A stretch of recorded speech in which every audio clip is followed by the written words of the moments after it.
wa tafsudu a'maluhum min haitsu la yashurun. Fatalammah ayyuhal akh hadzal sir fa innahu asasu tariqil haq ta'ala. Ruwiya anna Rabb ta'ala anzala fi ba'dil kutub tafarradallahu bil kamal wa qada li ghairihi bin nuqsan. Fal uluwu khasun lillahil wahidil qahhar. Laisa li ahadin sabilun ila syai'in minhu. Fa anta ayyuhal akh wahidun minal ibad. Fa in kunta da fadilah fa aula fadailika an ta'rifa qadra nafsik wa tahullu mahallaka alladhi anzalaka bihi maulak. Falyatanil insan bi islahi nafsih wal yatrah ma qalahu nas. Fandur ayyuhal akh ila ahwali salikin dawil ma'arif wal himam fattabi'ha. Hukiyala rabbil alamin. Allahumma shalli wa sallim ala sayyidina Muhammadin wa ala alihi wa sahbihi ajma'in. Amma ba'd. فذكر لنا المصنف ما يجب على المقبل على الله في سلوكه إلى دار الآخرة، ومريد دار الآخرة خصه الله سبحانه وتعالى، فمن حق الخصوصية التخصيص. فإذا خصصت الله سبحانه وتعالى بقلبك وقصدته بقلبك ولم تغفل عنه بقلبك، خصك الله سبحانه وتعالى وجعلك من العباد المخصوصين المصطفين المخلصين له سبحانه وتعالى. فاحذر أن تغفل عنه طرفة عين فتنزل من الأعلى إلى الأدنى، بل ابقى دائما في ذكره سبحانه وتعالى. فأنت إذا خرجت من هذا المجلس تقول أنا إن شاء الله بعد أعمل كذا من الطاعات، إذا خلصت هذا الطاعة وأنت تنوي فعل الطاعة الأخرى، فهكذا تكون دائما ذاكرا لله بهذه الطريقة، سواء حملت السبحة أو لم تحمل سبحة، فأنت ذاكر لله. لأن ذكر الله سبحانه وتعالى كما يكون نطقا باللسان يكون اعتقادا بالجنان واستحضارا بالقلب، كذلك يكون فعلا بالأركان، كل ذلك ذكر الله سبحانه وتعالى. نعم.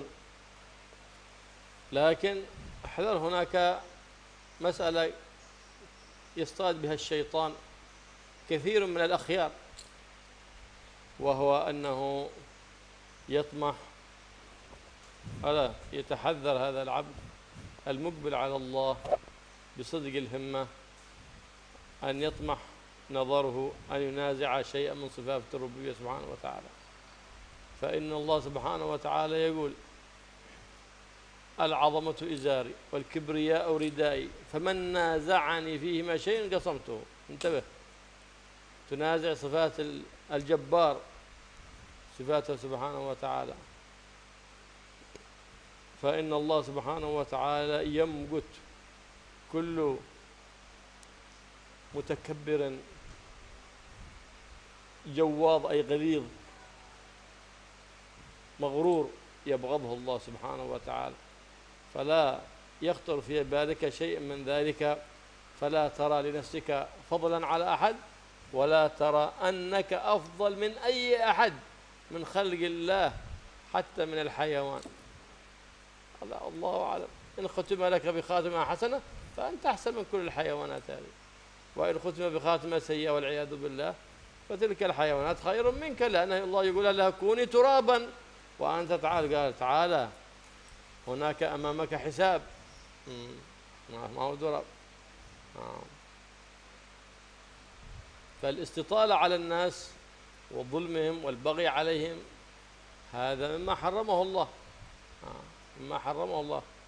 قل يا عبادي إني حرمت الظلم على نفسي وجعلته بينكم محرما فلا تظالموا. انتبه، فإن الظلم ظلمات في الدنيا وظلمات في يوم القيامة، وما شيء أضر على الإنسان من الإضرار بالناس. هذا أنت في فسحة من أمرك، في توبة مع الله بينك وبين الله، ما دمت مذنبا بينك وبين الله. فإذا وقعت في إضرار بالناس هنا الله ما يتجاوز عنه. حتى لو جيت تبت يقول لك الأول استحلل من أخوانك الذين ظلمتهم، الذين آذيتهم، الذين أضررت بهم. هذا حق العباد مبني على المشاحة، أما حق الله سبحانه وتعالى مبني على المسامحة. نعم. فأنت تستشهد في كل أحوالك أنك عبد، فلا تنازع المليك صفات الربوبية سبحانه وتعالى. بعض الناس اللسان حالهم يقول أنا ربكم الأعلى، إلا أنهم ما نطقوا مثل فرعون. فرعون نطق بلسانه. ليه؟ لأنه ما شاء الله 40 سنة ما مرض، حتى صداع ما في مصدوع، لا مبطون ولا مصدوع فرعون أبدا 40 سنة. عجيب هذا. قالوا أنت ما بدأ مرض، ما ذهبت إلى روما ساكت. قال لا، إذا أنت orang luar biasa، أنت إنسان غير عادي أنت. إذا أنت لست مثل البشر، أنت إله. صدق نفسه وادعى الألوهية وقال ربكم الأعلى. بعض الناس هكذا أخيار طيبين، لكنه إذا دخل المجلس ظن الناس كلهم دونه، ألا وهو يظن نفسه أنه له الأحقية بالصدارة وله الأحقية بلا تقدم. في باطن، هذا خلق باطن الله يعلمه، ما نحكم، كلنا نخاطب أنفسنا بهذا الكلام هذا. فإذا تكلم واستدرك في كلامه فأنه غلط ولا شيء يأنف ما يقبل. فإذا قام وينصح الناس عنف، هذا متكبر غليظ جواظ ما يحبه الله سبحانه وتعالى، مبغوض من الله سبحانه وتعالى. بصرف النظر عامي أستاذ عالم مبغوض عند الله سبحانه وتعالى، بصرف النظر عن من هو. هذه صفة المبغوضين عند الله سبحانه وتعالى. فاحذر أن تكون يستدرك الشيطان إما بمال أو بعلم أو بعبادة أقبلت عليه، فيكون ما كان سبب نجاتك يكون سبب هلاكك والعياذ بالله. انتبه، هاتي نعم. فالناس الذي يحتقر الناس ويعنف ويأنف من قبل النصيحة ولا يرضى حد يرد عليه، وإن حد رد عليه يؤول تأويلات وتعليلات باطلة، هذا استدرجه إبليس الخسيس. ليه؟ لأنه يريد كأنه يقول أنا رب، لسان حاله يقول أنا ربكم الأعلى، ألا ما نطق بلسان مقاله، لكن تصرفاته تفيد على أنه يدعي الألوهية. هذا هكذا إبليس الخسيس.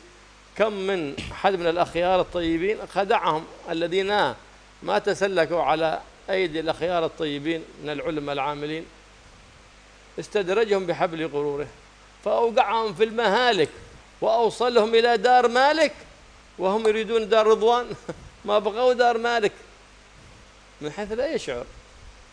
هذا صاحب الهوى المستغرق قلبه بمحبة الدنيا، ما ينصح أبدا ولا يقبل النصيحة أبدا، أنه صاحب الهوى هكذا حالته. فلهذا قال من تدنى دنت به همته، يقول سيدنا أبو بكر العدني. ولو يكن عالي في الزبرقان، نجم عالي، هذا الزبرقان عالي، داني همته داني، حتى وإن كان فوق بصرف، حتى وإن كانت من شجرة أهل العلم، وإن كنت حتى من أهل البيت.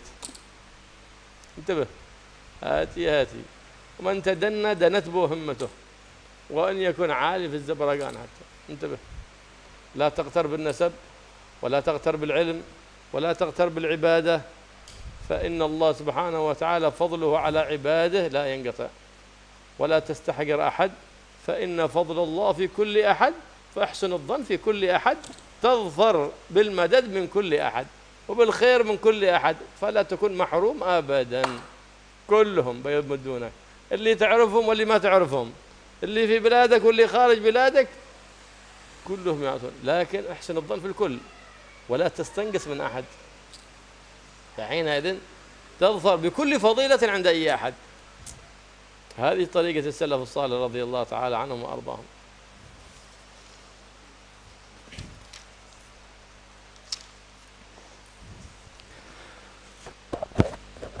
Ya, kewajiban bagi orang yang ingin melakukan suluk ila thariqil akhirah, ingin mendekatkan diri kepada Allah, memilih jalan akhirat, adalah melakukan adab-adab yang tadi dibaca di kitab ini dan sebagian sudah diterangkan oleh beliau barusan. Nanti akan dibahas satu persatu. Orang yang menginginkan jalan akhirat, orang yang ingin menginginkan kebahagiaan di akhirat, ini oleh Allah akan diberi kekhususan, keistimewaan kalau dia mau melakukan adab-adab yang sudah diatur di dalam syariat. Karena itu orang yang suluk jangan pernah lalai dari Allah, terus mengingat Allah sehingga dia menjadi salah seorang hamba yang dipilih oleh Allah. Karena itu hati-hati jangan sampai kita lalai dari Allah. Karena kalau tidak kita akan turun lagi. Sudah naik, turun lagi, naik, turun lagi. Kita pesan beliau tadi, setelah keluar dari majelis ini, hendaknya niat untuk selalu meningkatkan diri kita, semakin mendekatkan diri kita kepada Allah. Niat yang baik. Baik itu secara zahir mudah untuk kita lakukan atau tidak. Kita dianjurkan untuk menata niat. Keluar dari sini kita bertekad kuat, berniat untuk semakin meningkatkan kedudukan kita di sisi Allah. Kalau kita mau melakukan itu, maka kita akan tercatat sebagai orang yang selalu zikir kepada Allah. Walaupun tidak bawa tasbih. Karena kemarin sudah disinggung bahwa zikir itu ada kalanya zikir dengan lisan, ada kalanya zikir dengan anggota badan, atau zikir dengan hati. Kemudian beliau juga berpesan, sesuai yang tertulis di dalam kitab ini, hati-hati seorang salik itu untuk bersifat dengan sifat-sifat yang khusus untuk Allah Ta'ala. Jadi jangan sampai kita kemudian memiliki sifat seperti sifatnya Tuhan.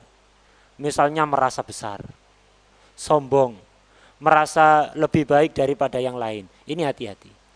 Di dalam sebuah hadis qudsi Allah telah berfirman, Al-'azamatu izari wal kibriya uridai. Keagungan dan kesombongan, kibriya, ini adalah sifat yang khusus bagiku.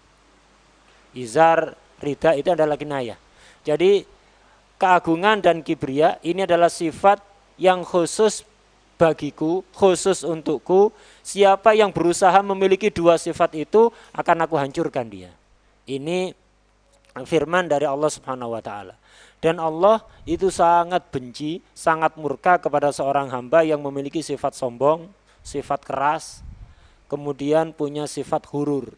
Jadi tertipu oleh amalnya, oleh ilmunya, oleh ibadahnya, merasa lebih baik daripada orang lain. Karena itu jangan pernah kita itu memandang bahwa kita ini memiliki keistimewaan dari siapapun. Jangan pernah kita merasa lebih baik dari siapapun, bahkan dari binatang sekalipun. Karena apa? Karena yang menjadi ukuran itu nanti adalah akhir hayat kita, khotimah kita, akhir kita bagaimana. Kalau kita mati dengan membawa iman, baru kita lebih baik daripada binatang. Tapi kalau mati tidak membawa iman, waliyadzubillah, kita jauh lebih jelek daripada binatang. Kemudian juga jangan berani-berani kita itu berbuat dolim kepada orang lain.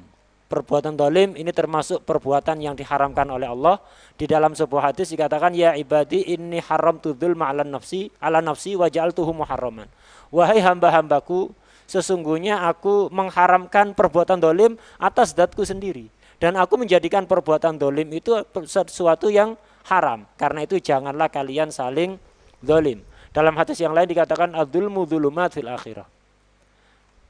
Satu kedoliman itu akan menjadi kegelapan yang berlapis-lapis kelak ada di akhirat. Tidak ada sesuatu yang lebih berbahaya bagi seseorang kepada agamanya dibanding menyakiti orang lain. Jadi menyakiti orang lain ini adalah salah satu perbuatan yang sangat berbahaya kepada agama kita. Walaupun sudah tobat, walaupun kita tobat, kalau kita menyakiti orang, nggak cukup tobat antara kita dengan Allah. Kita harus minta halal kepada orang yang kita sakiti. Kita harus membebaskan tanggungan. Beda kalau kita, dosa kita hanya kepada Allah, tobat cukup. Tapi kalau dosa kepada manusia di samping tobat kepada Allah, menyesal, bertekad untuk tidak mengulangi, kita harus minta halal kepada orang yang kita sakiti. Kenapa? Hak-hak Allah itu dipermudah, tapi kalau hak sesama manusia ini dipersulit oleh Allah. Karena itu beliau berpesan, hendaknya kita ini senantiasa menghadirkan dalam hati kita, menyadari bahwa kita ini hamba, bukan Tuhan. Sebagian orang, walaupun tidak ngomong dengan lesannya, tapi tingkah lakunya menunjukkan kalau dia berkata seperti Fir'aun, ana rabbukumul a'la, aku adalah Tuhan kalian yang tertinggi. Ini kalau Fir'aun ngomongkan itu dengan lesan. Dengan lesannya dia ngomong begitu. Banyak orang tidak ngomong dengan lesannya, tapi kelakuannya menunjukkan kalau dia menganggap adalah kalau dia ini Tuhan yang tertinggi bagi semua orang. Fir'aun ini terbujuk. Karena apa? Dia diberi kesehatan oleh Allah. 40 tahun tidak pernah sakit sama sekali. Sakit kepala, sakit panas, atau sakit yang lain. Enggak pernah. Akhirnya di hatinya muncul pikiran. Berarti saya ini bukan orang biasa. Saya ini orang istimewa, manusia istimewa. Bahkan bisa jadi saya ini Tuhan. Muncul pikiran seperti itu, akhirnya dibenarkan sendiri. Oh iya, saya ini berarti Tuhan. Akhirnya kemudian dia ngaku Tuhan, bukan hanya Tuhan, tapi ngaku Tuhannya para Tuhan. Tuhan tertinggi. Lah sebagian orang tidak ngomong dengan lesannya, tapi kelakuannya seperti itu. Jadi merasa kalau dia ini seolah-olah adalah Tuhan dari orang lain, berbuat semena-mena. Sebagiannya malah orang yang kena penyakit ini adalah orang-orang yang baik. Orang-orang yang baik, yang ahli ibadah. Tapi kalau sudah datang di sebuah majelis, dia merasa paling baik di antara yang hadir di tempat itu.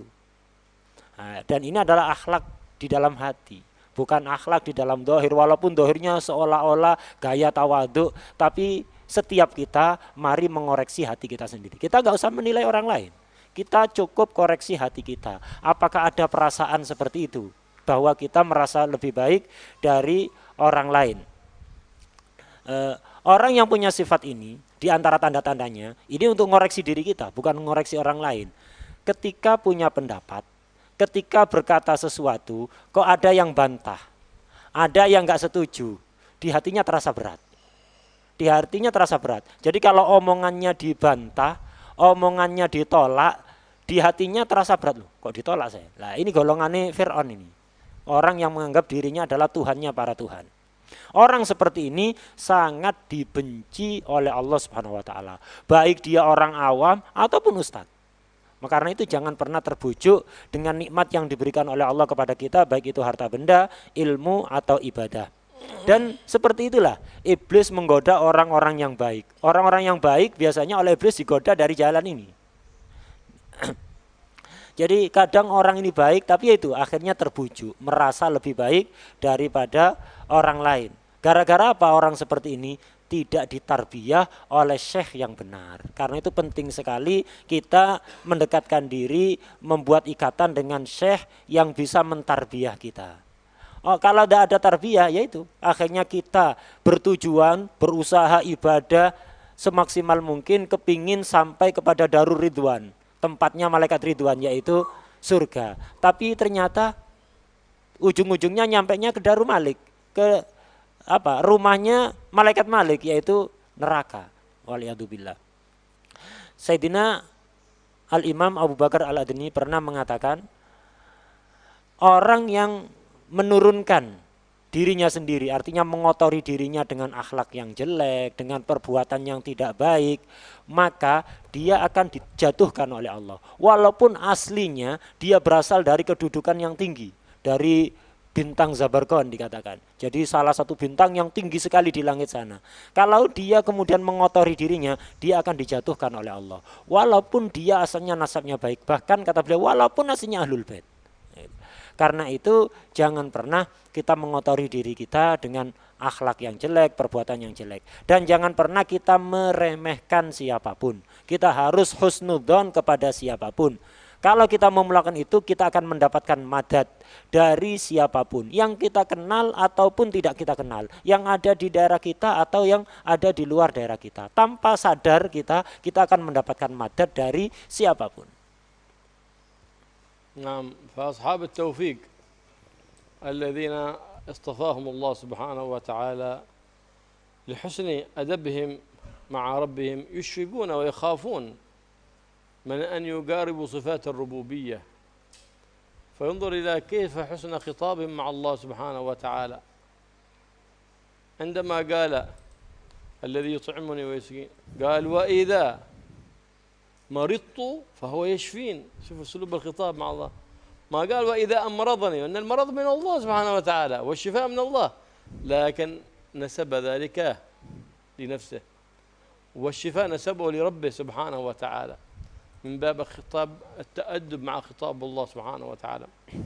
وهكذا أهل السلوك الصادق يخافون من أن يقربوا من صفات الحق سبحانه وتعالى من عظمة أو كبرياء، لأن الحق سبحانه وتعالى يحب أن يتميز عن عباده، ما يحب حد من عباده ينافسه في صفة من صفاته. فلهذا القرب من الله هو غاية الذل، فإذا انكسر نفسه وتذلل غاية الذل كان في المكان العالي عند الله. فلهذا يقول النبي محمد صلى الله عليه وسلم أقرب ما يكون العبد من ربه وهو ساجد. ليه ما هو قايم؟ أقرب بعد فوق أنا. وهو ساجد أقرب ما يكون. ليه؟ لأنه وضع أشرف أعضائه في الأرض وتذلل وانكسرت نفسه لله سبحانه وتعالى، فبهذا الذل والانكسار وشهود النقص بين العزيزين العزيز الجبار ارتفع مقامه عند الإله الستار الغفار سبحانه وتعالى. فعلى قدر شهود الذلة والانكسار بين يدي الملك العزيز الغفار يكون قدرك عالي عند الملك الجليل الجبار سبحانه وتعالى. Orang-orang yang mendapatkan taufik dari Allah, orang-orang pilihan Allah, orang-orang yang sudah dekat dengan Allah, itu yang paling mereka takutkan itu adalah kalau sampai di hati mereka itu muncul sifat-sifat menyerupai sifat Allah. Jadi yang paling mereka takutkan adalah kalau sampai di hati mereka ada perasaan merasa lebih baik daripada orang lain, merasa tinggi, merasa agung. Itu yang paling ditakutkan oleh orang-orang yang dekat dengan Allah, orang-orang pilihan Allah. Dan orang-orang pilihan seperti ini, itu kalau berdoa atau berzikir memuji Allah, berdiskusi dengan Allah, berdialog dengan Allah, itu memilih kata-kata dengan sangat hati-hati. Misal contohnya dalam Al-Quran, salah satu contoh khitab dari orang pilihan Allah, alladzi yut'imuni wa yaskin. Allah yang memberi aku makan, Allah yang memberi aku minum. Kemudian wa idza maritu fa huwa yashfin. Dan kalau aku sakit, Allah yang menyembuhkan. Jadi milih kata-kata yang terbaik. Kalau aku sakit, tidak mengatakan kalau Allah memberi aku sakit, sehat semua dari Allah. Tapi sebagai bentuk tata krama, dipilih kata yang terbaik. Kalau aku sakit, tidak dinisbatkan kepada Allah, walaupun aslinya dari Allah. Kalau aku sakit, maka Allah yang menyembuhkan aku. Kembali lagi beliau memperingatkan bahwa hati-hati jangan sampai di hati kita itu ada sifat-sifat, kita punya sifat yang di situ menyerupai sifatnya Allah, yaitu sifat kibir, sombong, merasa lebih tinggi. Itu hati-hati, karena apa? Allah itu menghendaki sifat-sifat itu hanya khusus untuk dia, hanya khusus untuknya. Allah sama sekali nggak suka kalau ada yang berusaha merebut sifat itu. Orang yang dekat dengan Allah itu adalah orang yang paling merasa rendah di sisi Allah, di hadapan Allah. Itu orang yang paling dekat kepada Allah. Dalam sebuah hadis dikatakan, kurang lebih artinya paling dekatnya kedudukan hamba kepada Allah itu ketika dia sujud. Loh, kenapa enggak ketika berdiri? Ketika berdiri kan harusnya lebih dekat, enggak? Paling dekatnya seorang hamba kepada Allah itu ketika dia sujud. Kenapa? Karena dia telah mau meletakkan anggota badan yang paling mulia, yaitu wajahnya, ke tanah, ke tempat yang rendah. Karena itu posisi seorang hamba paling dekat pada Allah itu ketika sujud. Maka kata beliau, di dalam hati kita semakin kita merasa lebih rendah, merasa rendah, maka kita semakin dekat kepada Allah. Jadi kedekatan kita itu bisa kita ukur sendiri, kita nilai. Koreksi hati kita. Merasa lebih rendah dari orang lain, merasa rendah atau merasa baik. Semakin di hati kita itu kita merasa rendah, berarti semakin dekat kepada Allah Subhanahu wa taala. وقد وقع كثير من مشايخ أهل هذا الزمان في أمور يتخبط فيها الإنسان من حيث لا يدري. تشبهوا بالصالحين وطالعوا كتب الصالحين وتشبهوا بأهل الزهد في أحوالهم، لكنهم أحوالهم وأعمالهم وأفعالهم تشبه أمور الجبابرة، حتى إنهم ربما لو دخلوا مجلس ولم يقم أحد لهم من طلبتهم يمكن لا أعدوا ذلك من الكبائر، وربما لو مشى أحد وهو لا يعرف هكذا فجأت قدمه على شيء من جسده لربما غضب وقامت القيامة، حتى أنه لسان حاله يقول أنا ربكم الأعلى، كيف تطأ يده كذا، أنا ما شفتها وطأتها قليلة كذا، قامت القيامة. العفو لا مو هون ما يقبل.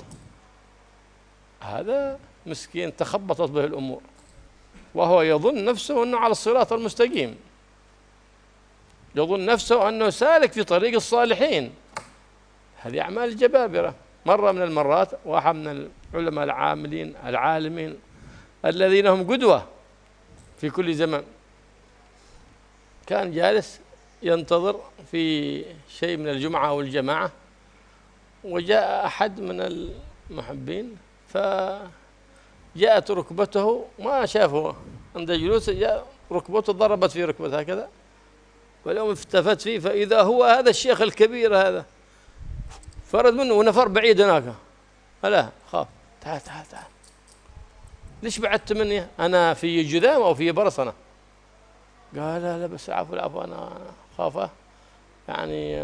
قال لا تعاملون بهذه الطريقة، لا تعاملون، فإن الكبرياء لله والعظمة لله سبحانه وتعالى، ونحن إنما أخوة في الله، المعلم والمتعلم، فإذا ظن المعلم أنه أفضل من المتعلم فقد هلك، فهو هالك، استضاء به لكنه حرق نفسه وهو لا يدري المسكين. فحين يظن المعلم أنه أفضل ممن يعلم فذلك المعلم هالك وهو يسلك طريق سبيل دار مالك والعياذ بالله، نسأل الله العافية والسلام. ما هو جبابرة، هذا مظهر الدين، مظهر رحمة، مظهر محمد صلى الله عليه وسلم. رجموه وحذفوه وكسروا رباعيته وهو يدعو لهم صلى الله عليه وسلم. هذه خلافة محمد، ما في جبابرة ولا في هناك شيء من العظمة ولا الكبرياء، لا ينازعون الجبار بشيء من صفاته أبدا. هؤلاء هم الذين سلكوا الطريق الصح. أما الذين لا يسلكوا الطريق الصحيح يتخبطون، يظن نفسه أنه يمشي إلى الأمام وأنه يتقدم في السلوك وهو إنما يتأخر إلى الوراء. غره إبليس الخسيس، يظن نفسه أنه يسلك طريق أهل الله وهو يسلك طريق إبليس. فلهذا لا تجد لا لثمرة، لا مجلس تعليم، لا ثمرة لعبادة، لا ثمرة لدعوة، لا ثمرة لصيام، ولا ثمرة لقيام. ليش؟ لأن الطريق تعاسيف، لأنك ما سلكت الطريق الصحيح. اخرج هذا كله.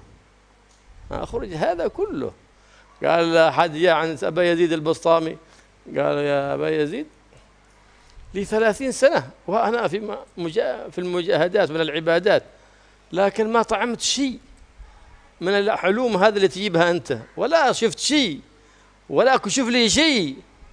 قال أنت مارستها 300 سنة ماشي بيكشف لك لا، اخرج هذه الأمور الوسخات من قلبك. ألا ما دام عادك تقول فلان ألا تقدم، فلان ترفع، فلان أفضل من فلان، وأنا أحس نفسي أفضل من كذا، عاد نفسك الدنيا عادة. ترفع عن الأمور الوساخات هذه، تشوف الأنوار تشرق على قلبك، هي تقصدك، أنت لا تسأل ولا تطلب أبدا، هي تطلبك. لكن ما دام عادك في الدناءات، ألا فلان أفضل مني، فلان أحسن مني، وأنا حد زاد علي في مجلس سعيت في أذيته ولا دعوت الله عليه، إيش أنت رب ولا إيش أنت؟ مغروم، بتكفر بالله، ما بتدرك شيء أبدا، تأكد ولو استمرت في الطريق 1000 سنة، وفي لحظة فنيت عن هذا كله أدركت كل شيء.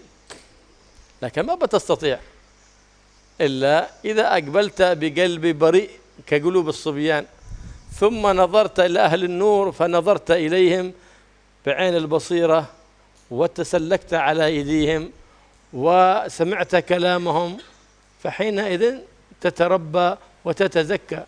وإلا من أقبل بنفس طالب العلم ونفس العالم وحضر مجلس قفا مجلس ما يستفيد أبدا. اقبل بقلوب الصبيان الصغار تدرك كل شيء. الصبيان مساكين ما يعرفون الحقد، ما يعرفون الحسد، قلوب بريئة صافية، اقبل بقلوبهم ترى العجب العجاب من رب الأرباب بواسطة حبيب الأحباب محمد صلى الله عليه وسلم. تمام.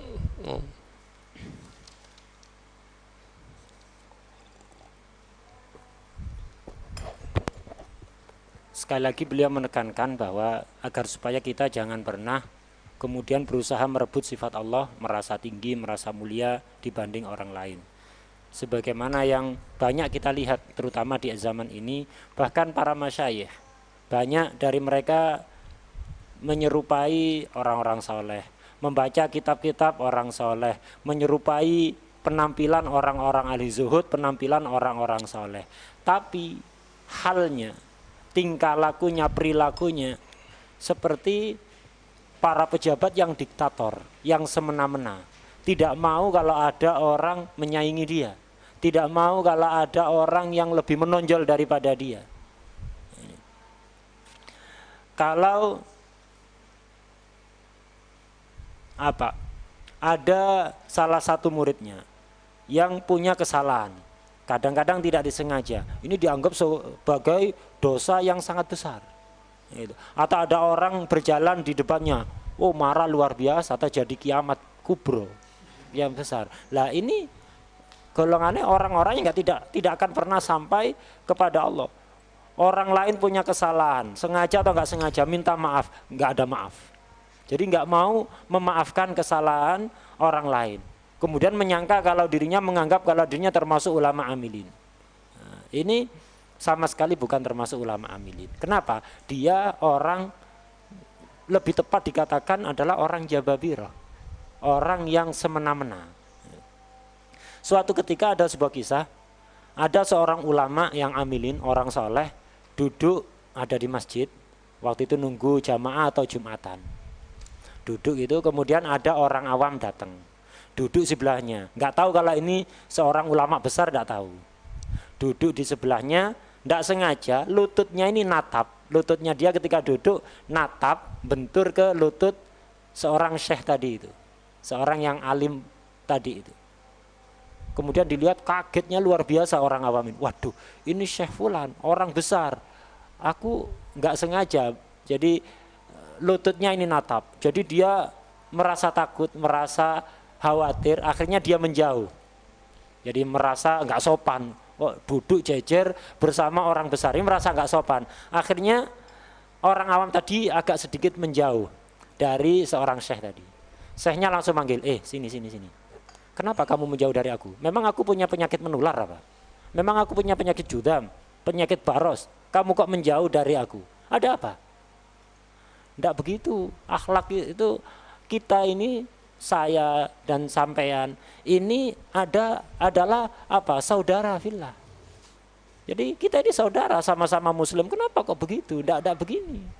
Jangan perlakukan aku dengan perlakuan seperti ini. Murid dan guru itu adalah ikhwan fillah, saudara seagama, saudara fillah. Guru dan murid, ketika kalau ada guru menganggap dia lebih baik, ustadz menganggap lebih baik merasa lebih baik daripada muridnya, maka ini ustadz yang binasa ini. Ini bukan ustadz yang benar, ini ustadz yang binasa. Ini ustadz yang menempuh jalan menuju neraka Allah. Karena apa? Karena ilmu agama ini adalah madhar rahmah. Karena ini hakikatnya adalah warisan dari Rasulullah SAW. Bagaimana kita kalau membaca sejarah Rasulullah SAW? Beliau dipukul, dilempari batu, dilukai sampai berdarah-darah, sampai pingsan, giginya sampai pecah. Apa yang dilakukan oleh Rasulullah? Apakah marah? Enggak, justru mendoakan baik untuk mereka. Itu Rasulullah. Nah, orang yang mengajarkan ilmu agama ini mewarisi ilmu Rasulullah, harusnya ya mewarisi akhlak Rasulullah SAW. Orang yang tidak bersifat seperti itu, hanya dia akan beranggapan kalau dia terus maju mendekat pada Allah, tapi sebenarnya dia justru mundur. Dia menganggap kalau dirinya menuju jalan Allah, hakikatnya dia menuju jalan iblis. Karena itu orang yang seperti ini kalau bikin acara dakwah tidak akan membuahkan hasil apapun. Ibadahnya tidak akan membuahkan hasil. Puasanya, qiyamul lailnya, semua ibadahnya tidak akan ada hasilnya. Tuas kesel kata orang Jawa itu. Sekedar mencapekkan badan tapi nggak ada hasil. Suatu ketika ada kisah yang lain, ada salah seorang datang kepada Sayyidina Abu Yazid Al-Bustami. Sayyidina Abu Yazid Al-Bustami waktu itu sedang memberikan pengajian kepada murid-muridnya, ilmu yang sangat luar biasa. Orang ini tidak pernah dengar. Padahal orang ini serius di dalam belajar, serius di dalam ibadah 30 tahun. Akhirnya dia curhat pada Imam Abu Yazid Al-Bustami. Wahai Imam, aku selama ini ibadah 30 tahun, serius belajar 30 tahun. Tapi kok aku sama sekali tidak punya ilmu seperti yang Anda miliki. Sedikit pun aku tidak merasakan, sedikit pun aku tidak mendapatkan. Kata Abu Yazid, hatta 300 tahun kamu ya tidak bakalan mendapatkan apapun kalau model kamu begini. Jadi berarti ada kesalahan di dalam ibadahmu, di dalam belajarmu. Karena itu keluarkan itu. Ada sifat-sifat jelek di hatimu, keluarkan itu. Jangan pernah membandingkan satu orang dengan orang yang lain. Oh, fulan lebih baik daripada fulan. Tinggalkan, ini kotoran ini. Apalagi merasa kita lebih baik daripada orang lain. Banding-bandingkan orang aja jangan. Tinggalkan, apalagi kita merasa lebih baik dari orang lain. Kita berusaha menyakiti orang lain. Ini walaupun ibadah 1000 tahun ya tidak akan ada hasilnya. Tapi 1 detik saja, lahdoh, sekejap, 1 detik kita bersihkan hati dari seluruh sifat kotor, kita akan mendapatkan segala sesuatu yang tidak bisa didapatkan dengan hanya ibadah 1000 tahun. Tidak bakalan. Cukup bersihkan hati. Sedetik akan kita dapatkan semuanya. Beliau kemudian menasihati, jadilah kita itu, hati kita itu bersih seperti anak kecil. Anak kecil itu tidak punya hasud, tidak punya dengki, tidak punya iri. Mereka bertengkar dengan temannya, sebentar habis itu ya ketawa-ketawa lagi, lari-lari lagi, main lagi. Jadi nggak ada sifat dendam, tidak ada hasud, tidak ada sombong. Jadilah seperti anak kecil.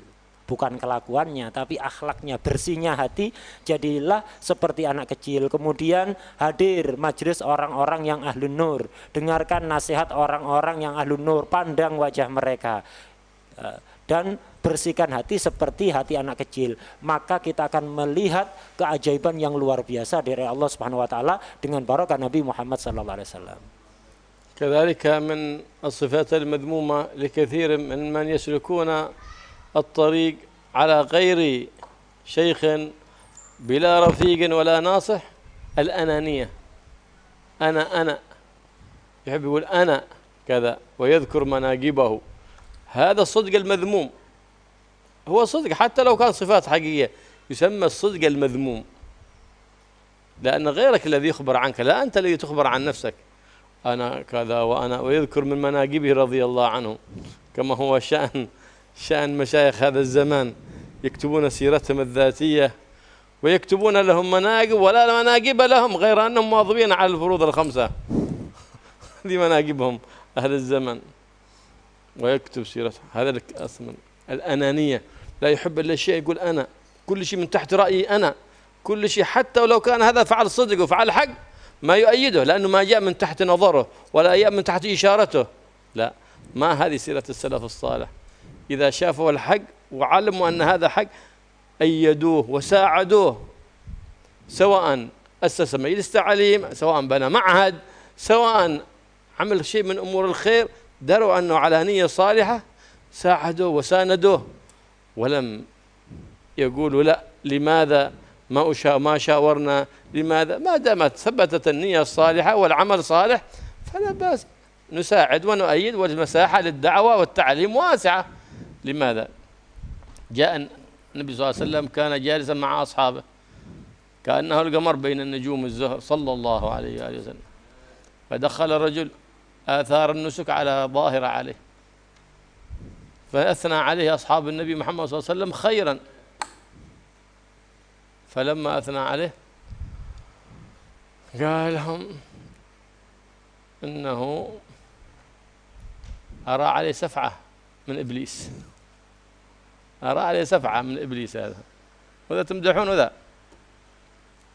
يا رسول الله هذا عابد كبير، هذا عابد، هذا من أهل النار. بعد ما خلص صلاته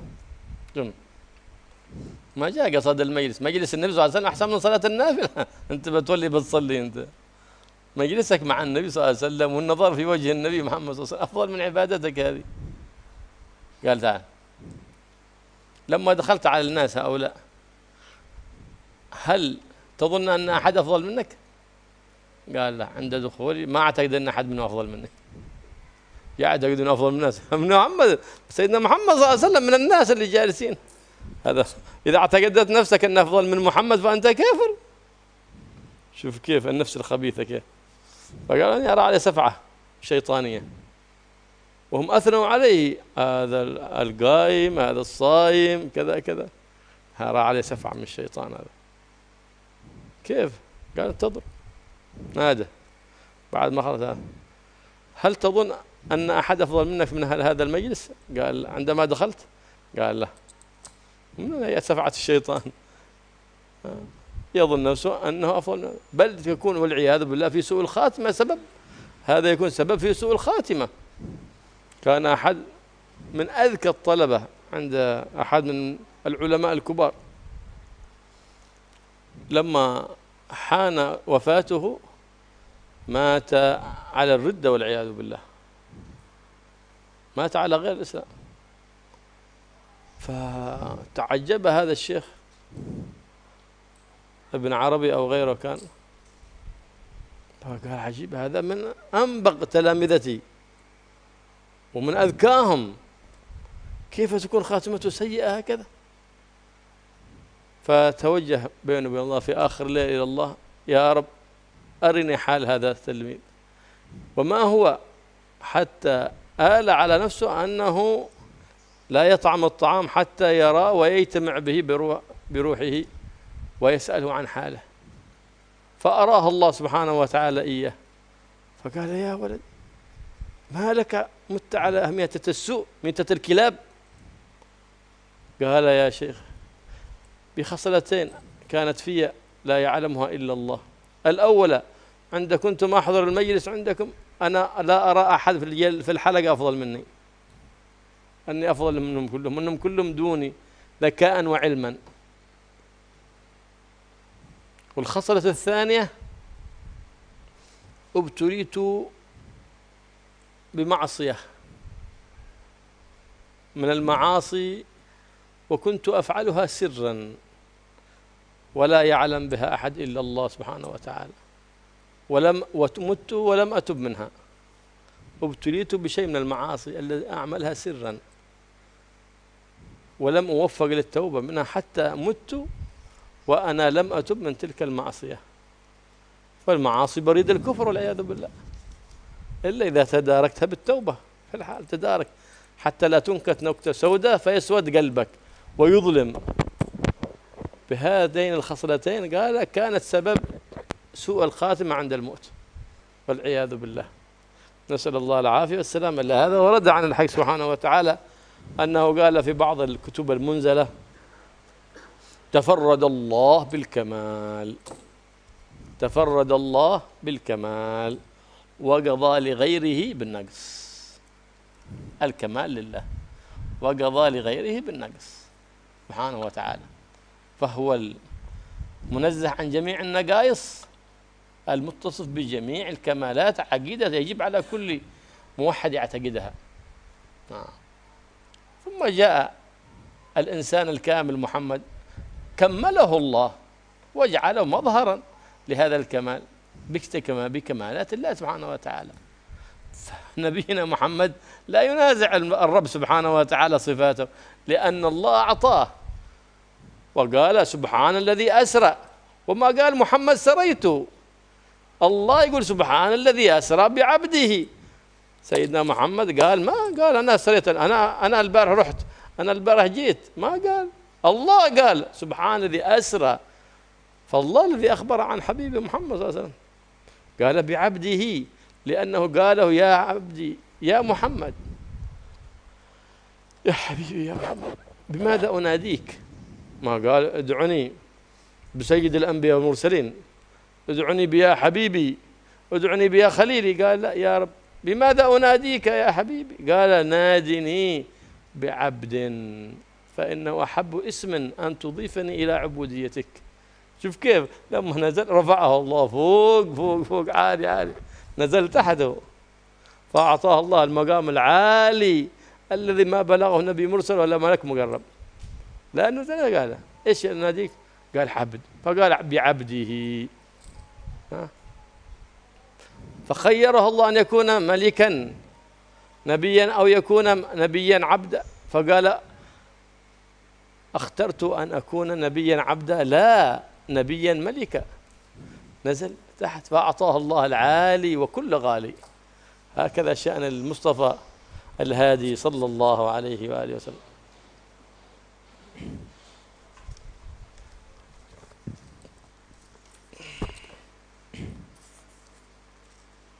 Kemudian termasuk akhlak yang sangat jelek, sifat yang sangat jelek bagi seorang salik adalah sifat egoisme, anania. Dikit-dikit aku, semuanya aku, serba saya. Jadi senengannya kalau kumpul sama teman-temannya, sama orang, menyebutkan manakibnya, kebaikannya sendiri, cerita kebaikannya sendiri. Ini termasuk sifat yang sangat jelek.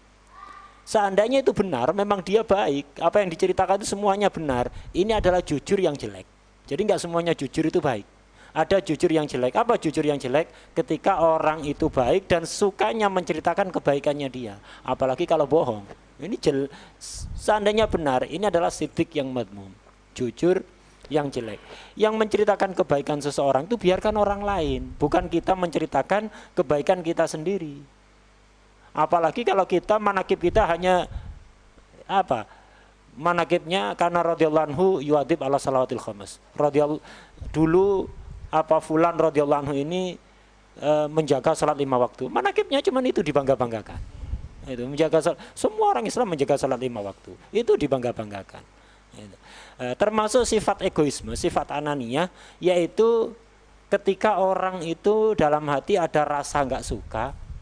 Kalau ada orang melakukan sesuatu kebaikan tapi tidak di bawah pengawasannya dia, tidak di bawah kontrolnya dia, tidak atas perintah atau isyaratnya dia, ini termasuk sifat egois. Kenapa kok begini? Biarkan medan dakwah, medan ilmu, medan pendidikan ini luas. Kalau ada orang lain mau berdakwah, orang mau mengajar dan dia ini memang layak dan niatnya baik, sudah biarkan. Kenapa kok harus ada di dalam pengawasan kita?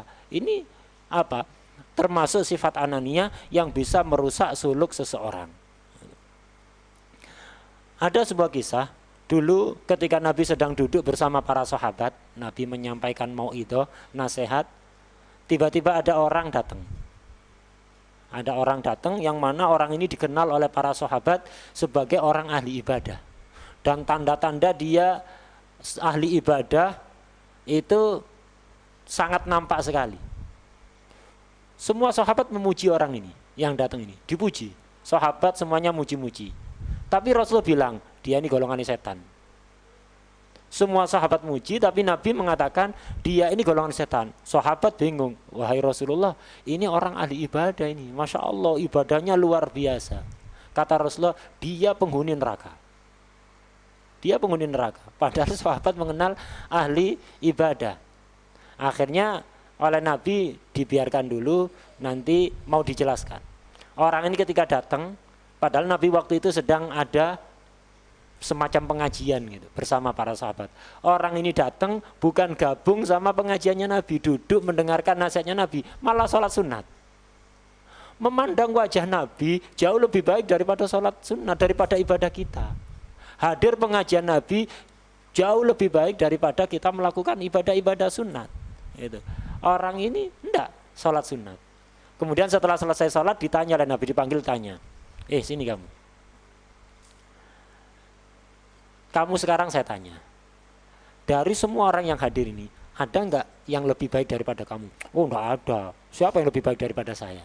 Nah, akhirnya Nabi lihat, ini yang aku maksud, dia ini golongan setan. Hatta ahli ibadah enggak ada gunanya. Kalau ada perasaan kita merasa lebih baik daripada orang lain. Dan sifat seperti ini salah satu penyebab su'ul khotimah, mati dalam keadaan tidak membawa iman, waliyadzubillah. Ada sebuah kisah yang lain, dulu itu ada salah satu seorang murid dari ulama besar, Ibnu Arabi atau yang lain. Gitu. Jadi seorang ulama besar, ini murid paling hebat. Murid yang terkenal paling rajin, paling cerdas, paling hebatnya murid dari seorang syekh yang besar ini. Tapi subhanallah ketika dia mati, di akhir hayat ketika sudah nazak, disuruh mengucapkan kalimat syahadat tidak bisa. Dan mati dalam keadaan murtad, tidak membawa iman. Padahal ini murid ulama besar, seorang wali besar. Dia ini murid yang paling hebat, yang paling cerdas, yang paling rajin, tapi matinya seperti itu. Si syekh ini bingung, kenapa ya? Ini muridku yang paling hebat, yang paling pinter, loh kok bisa matinya kayak gini? Mati su'ul khotimah. Akhirnya si syekh tadi memohon kepada Allah, ya Allah, tolong perlihatkan hakikat muridku ini bagaimana. Kenapa kok dia bisa sampai seperti ini? Dan aku ya Allah tidak akan minum, tidak akan makan sebelum aku tahu secara pasti bagaimana keadaan muridku ini. Apa penyebab dia mati seperti itu? Akhirnya nggak lama dari itu beliau ketemu dengan muridnya. Ketemu roh dari murid ini, akhirnya ditanya, kenapa kamu ini kok mati su'ul khotimah? Padahal kan kamu selama ini murid yang paling hebat, paling pinter. Apa sebabnya? Iya wahai guruku, sebabnya ada dua. Sebabnya ada dua. Yang pertama, aku itu kalau hadir pengajian Anda, pengajian panjenengan, aku itu merasa murid yang terbaik sudah. Tidak ada yang lebih baik daripada aku. Jadi aku merasa paling hebat, paling pinter, paling cerdas, paling baik daripada yang lain. Ini penyebab pertama. Salah satu yang menyebabkan dia su'ul khotimah. Kemudian yang kedua adalah, guruku, aku ini punya maksiat yang aku lakukan sendirian, aku tutup-tutupi, tidak aku tampakkan pada orang lain, dan sampai mati aku belum sempat tobat dari maksiat itu.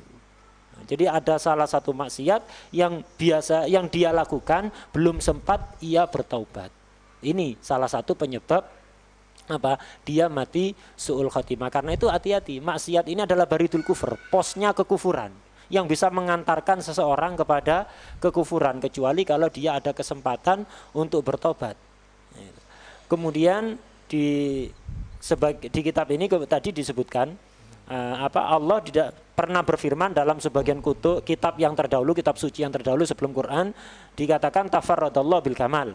Allah itu menguasai sifat sempurna. Hanya Allah yang punya sifat kesempurnaan.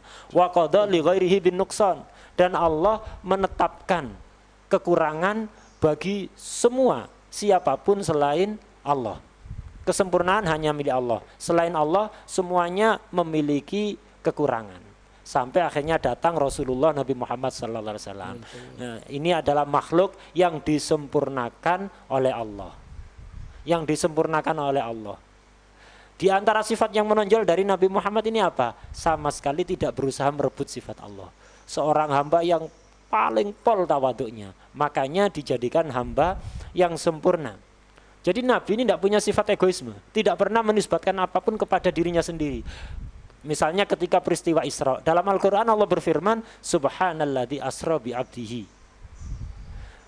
Maha suci Allah yang telah mengisrakan hambanya. Dan Nabi ketika cerita Isra tidak pernah mengatakan aku Isra, enggak, aku diisrakan oleh Allah. Nabi kalau cerita begitu, aku diisrakan oleh Allah. Bukan aku Isra, enggak, aku diisrakan. Sebagai bentuk tawadhu, tidak dinisbatkan kepada dirinya sendiri. Dan pernah Nabi ini ditanya oleh Allah, wahai Muhammad, panggilan apa yang paling kau sukai? Kalau aku memanggil kamu, kamu kepingin tak panggil dengan panggilan apa yang paling kamu sukai? Apakah afdhalu khalqillah, makhluk Allah yang terbaik, atau kekasih Allah, kekasih Tuhan semesta alam? Jawaban Nabi Muhammad, nadini bi'abd. Ya Allah, panggillah aku dengan panggilan hamba. Itu panggilan yang paling aku sukai, panggilan hamba. Jadi beliau walaupun adalah makhluk yang tertinggi, yang termulia, tapi beliau sadar kalau beliau ini hamba. Dan panggilan yang paling disukai adalah panggilan abd, hamba. Jadi Nabi itu menurunkan derajatnya semaksimal mungkin di hadapan Allah. Akhirnya diangkat paling tinggi kedudukannya oleh Allah, sampai pada kedudukan yang tidak bisa dicapai baik oleh para nabi dan rasul ataupun para malaikat. Dan suatu ketika pernah Allah memberikan pilihan kepada Nabi Muhammad, wahai Muhammad, apakah kamu ingin menjadi nabi sekaligus raja, ataukah nabi yang sebagai hamba biasa bukan raja? Nabi milih jadi nabi yang hamba biasa, tidak milih jadi raja. Karena itu diangkat kedudukannya oleh Allah Subhanahu wa taala. Kulluna 'abid wal ilah fina yaf'al ma yurid. 'Abid tahta sid. فإذا عرفت أنك عبد من عبيد إله قادر مقتدر حكيم مختار، وأن الله سبحانه وتعالى فضل عبادا على عباد وجعل فضله في بعض العباد دون بعض، فهل تفضيل الله لك يجعلك تجحده بمنازعتك لكبريائه وعظمته سبحانه وتعالى؟ هذا من جهلك. بدل ما تقابل العطاء بالشكر تقابله بالكفر والعياذ بالله. لا.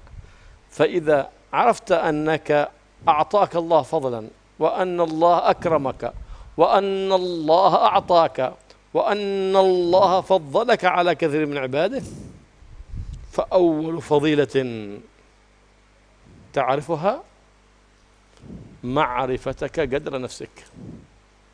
هذه أول فضائل.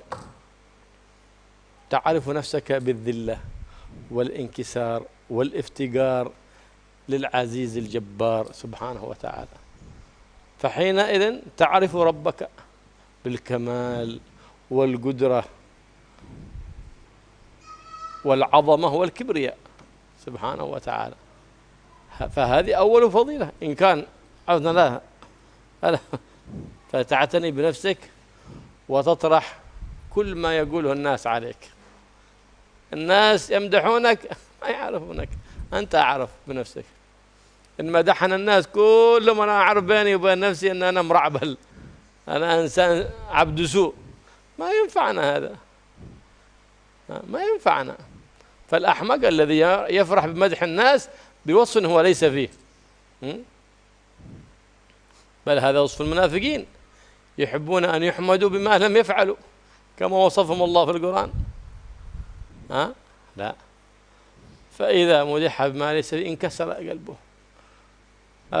وإذا مدح حتى بما هو فيه استصغر نفسه وقال اللهم اغفر لي ما لا يعلمون ولا تؤاخذني بما يقولون واجعلني خيرا مما يظنون يا رب. ولا يتكبر ويغتر، وعندما يزيد في مدحه ينتفخ زيادة ينتفخ زيادة، بعدين بيجي دبوس بيفجره بعدين مثل البالون. مثل البالون. لا، إذا أنطق الله أحد بوصف هو فيه فيفرح أن الله أظهر الجميل وستر القبيح، ويقول اللهم اغفر لي ما لا يعلمون، في أوصاف ذميم ما سترتها عنهم يا رب وأظهرت الجميل، واغفر لي ما يقولون، ربما أوصاف هذه ما أستحقها، واجعلني خيرا مما يظن بمحض جودك وفضلك يا رب، فإنني عبد ذميم لا أشهد في نفسي إلا أنني عبد ذميم، إلا أنني بيني وبينك لي قلب سليم يضمر الخير للخلق أجمعين.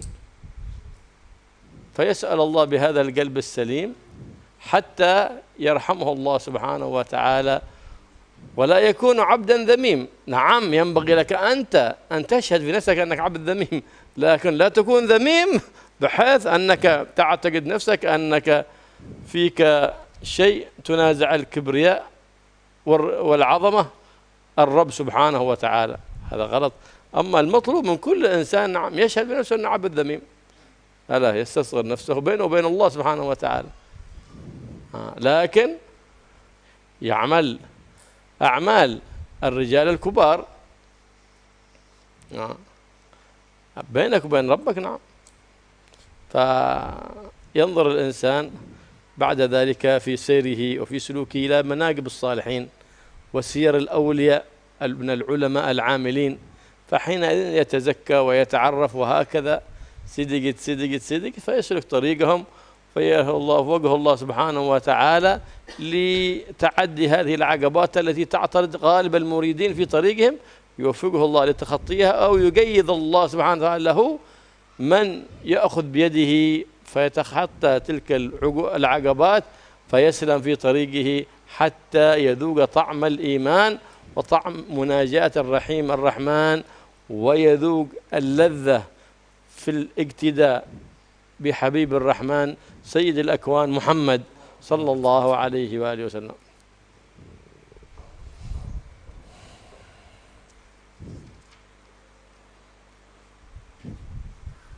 Kita semua adalah hamba Allah, dan Allah berhak melakukan apapun kepada kita yang dikehendaki, tidak bisa diprotes, tidak bisa diganggu gugat. Dan ketika kita sadar bahwa kita ini hamba, karena maka hendaknya ya kita berperilaku dan berakhlak sesuai kesadaran kita itu. Kita tidak merasa lebih baik dari orang lain, kita tidak berusaha merebut sifat Allah Subhanahu wa taala. Jangan pernah menganggap orang lain itu jelek, lebih buruk daripada kita. Seperti itu. Kalau memang kita sadar bahwa kita ini hamba Allah. Kalaupun kita dikasih keistimewaan oleh Allah, harus disyukuri, bukan dikufuri. Termasuk kufur yaitu tadi, berusaha merebut sifat Allah, merasa baik, merasa besar, merasa agung. Keistimewaan yang paling utama bagi seseorang, yang paling utama adalah ketika orang itu sadar siapa dirinya. Jadi menyadari siapa kita, itu adalah keistimewaan yang paling utama. Kita ini hamba yang hina, selalu butuh kepada Allah. Kemudian kita ini remeh di hadapan Allah. Nah ini, ketika seorang hamba itu sadar pada jati diri yang sebenarnya seperti itu, ini adalah pemberian, ini adalah keistimewaan yang paling agung. Ketika itulah seseorang hamba merasa seperti itu, baru dia akan paham siapa Tuhannya. Dia akan sadar Tuhannya adalah Tuhan yang maha kuasa, maha agung, maha menguasai. Kapan kita tahu hakikatnya Allah? Ketika kita sadar, kita tahu siapa diri kita yang sebenarnya. Walaupun kita dipuji oleh orang muji kita itu, mereka nggak tahu hakikat diri kita siapa. Orang muji kita melihat yang dohir, hati kita seperti apa, kita yang tahu. Karena itu jangan pernah terbujuk, jangan pernah tertipu, dipuji-puji orang itu. Kemudian melembung seperti balon. Balon itu melembung, kena paku sedikit meletus nanti. Itu jangan pernah kita tertipu, terbujuk dengan pujian orang. Orang-orang itu muji kita, itu mereka tidak tahu.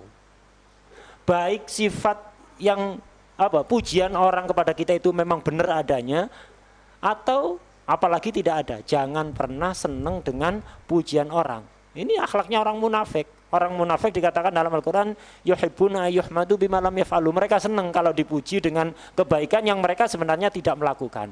Bahkan walaupun kita memang hakikatnya memiliki kebaikan itu, dipuji orang, jangan pernah merasa bangga, terbujuk, tertipu, senang dengan pujian itu.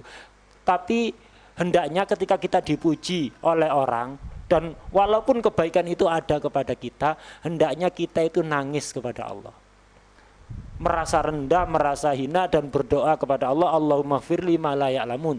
Ya Allah, ampunilah aku atas sesuatu yang mereka orang-orang tidak tahu hakikatnya.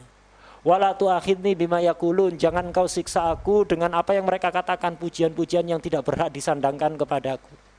Waj'alni khairan mimma yadunnun, dan jadikanlah aku sebagai orang yang lebih baik daripada dugaan mereka. Ini harusnya seorang hamba ketika dipuji oleh orang lain seperti itu, justru nangis kepada Allah kenapa merasa tidak pantas dipuji. Jangan kemudian melembung seperti balon. Dan hendaknya kita itu di dalam hati kita ada perasaan kita ini orang yang sangat hina, sangat rendah. Tapi jangan kemudian merasa hina, merasa rendah, dan ya udah saya ini orang rendah, orang hina, belum waktunya ibadah terlalu banyak. Enggak seperti itu. Kita dalam hati merasa hina, merasa rendah, tapi kita harus berusaha ibadah seperti orang-orang besar. Ibadahnya kita niru orang besar. Jadi ibadahnya yang semangat, tapi di hati selalu merasa rendah.